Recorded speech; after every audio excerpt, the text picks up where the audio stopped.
Hello, everybody. We're going to have us just a little bit of a mail call here.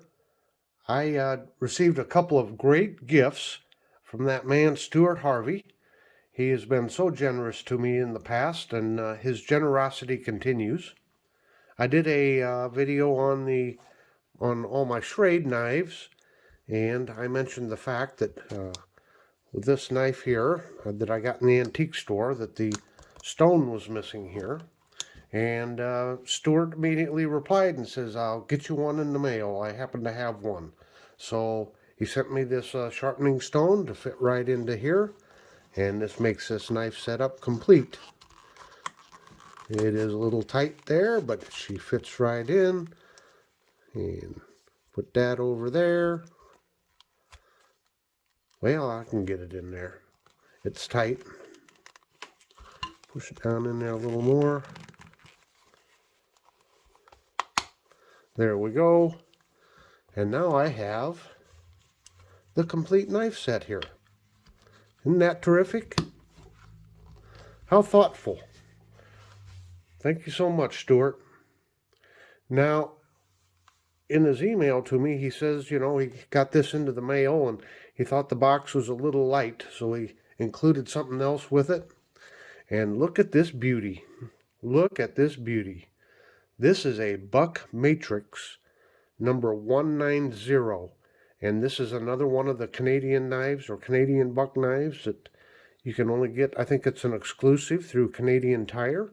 So you cannot get them here in the States. So just one more fantastic buck knife to add to my collection. And if you'll remember in the past, here a couple months ago or a few months ago, he sent me this beautiful buck knife. Again, available only in Canada through Canadian Tire. So look at that. Fantastic. So, as a buck knife collector, you can't ask for anything more, especially getting these, from Canada that you can't get here in the States. Just beautiful. But we're going to go over this Matrixx here, and it's spelled with two X's. That's not a misspelling. And Stuart kind of referred to this as his Canadian Buck 112. Has a lot of the same similarities here in the blade. So let me get one of my old timers out here. And you've seen this buck knife before, this old Buck 112. Yeah, this is from the 70s or early 80s. So you can see the similarities in the blades here. Look at that. It's almost halfway between a one or a little bit bigger than a 112 here, but smaller than the 110. But it's got a great blade here, and look at that swedge on there. It's aluminum handles. It's a liner lock. And what's interesting is it's a nail nick here. No thumb stud or anything like that, which is great for me because you know me, I always seem to pinch open my knives, whether it has a thumb stud or a flipper tab, it doesn't matter. Just habit. But just a beautiful knife. Sorry about that. Had to stop the furnace from running. Furnace happened to kick in. Anyway, once again here, where was I? You can see you got some jimping right here in the handle, and a little bit of jimping on the top of the blade there. That's open construction here, which I'm starting to appreciate this open style construction because it makes it very easy to clean, especially if you're out hunting. With the old traditional style, if you get all the gunk down in there, it's a little more difficult to get it all cleaned out. But when it's open like that, why, you can get in there and clean it out really easy, especially out in the field. So while we're comparing it with the 112, we'll get the 112 Slim out here. Kind of compare, and you can see the size there. And the thickness. And we'll put that up there. Kind of a comparison on the thickness. in a comparison of the blades here.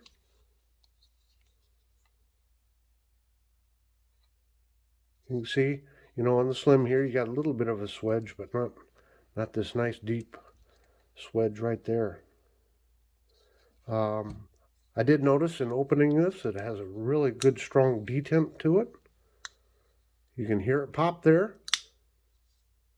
I haven't oiled it. This is adjustable.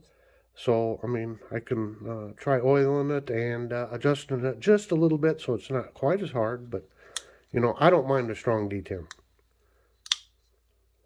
Yep. And the bar here for the liner lock, it does not create any hot spot. It's down in there, solid enough. It does have a very nice pocket clip. I've tried, putting it in, taking it in and out of my pocket. So yeah, it's got that. It's bent up there, so it slides. It catches on your pocket there and slides right up in there. Now the clip is not reversible, and it let me see, tip up. Yep, tip up. Now I do have one buck folder that's somewhat similar here to the Matrixx, and it is called the Trekker, and it's spelled with a double K, T-R-E-K-K-E-R, and this is a model that Buck made overseas, Chinese version, but you can see a lot of the similarities here with the jumping. Of course, this one has the thumb studs. This is anodized aluminum also, but pretty similar. These you can pick up in Walmart. So,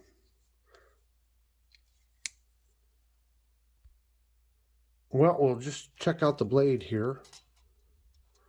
And we got around a 3.5 inch or 3.25 inch cutting edge there, compared to about a 2.5 inch on the 112.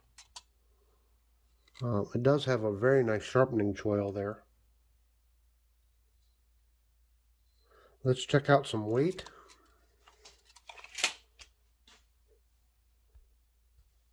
Got the old scale here. Put her on there. What do we got? 3.9 ounces for this. In the old traditional 112, it comes in at 6.3 ounces.